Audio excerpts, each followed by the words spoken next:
what makes our native plants so crucial to our environment as opposed to, ones that might be more flashy?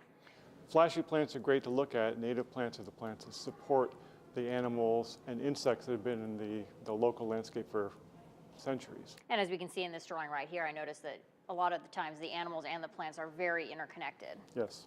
And these particular pieces of artwork are botanical illustrations. Some of them stretch the boundaries of botanical illustration. This includes animals, this includes color. Scientific botanical illustrations don't include color.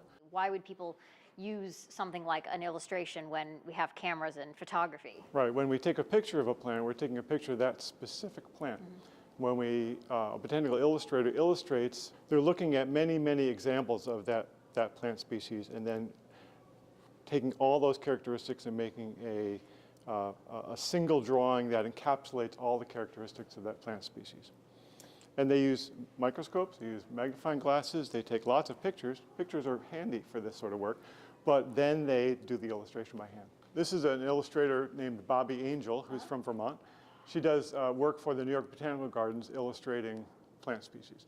So she kindly lent us many of her original works, the original copper plates that she works from, many of the tools that she uses, and we're in this section illustrating what exactly the process is of going from a plant to a scientific illustration. It seems, just looking at the amount of different tools we have here, that it's not as simple as just taking a pen, taking paper, and sketching. Absolutely not.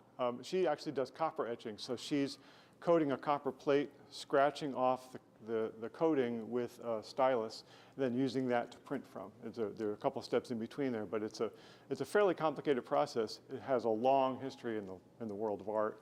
And so if people are saying, they see these are inspired, they want to take this on, you guys also have a way for people to try this at home. Is there a technique that you recommend when people are going home and they want to try it, or is it just, take a pencil, take paper, and start? Look closely. We've actually put in magnifiers so people can look at the close structure of the leaves here. In order to make a drawing, you have to look closely. It's a good excuse to look closely.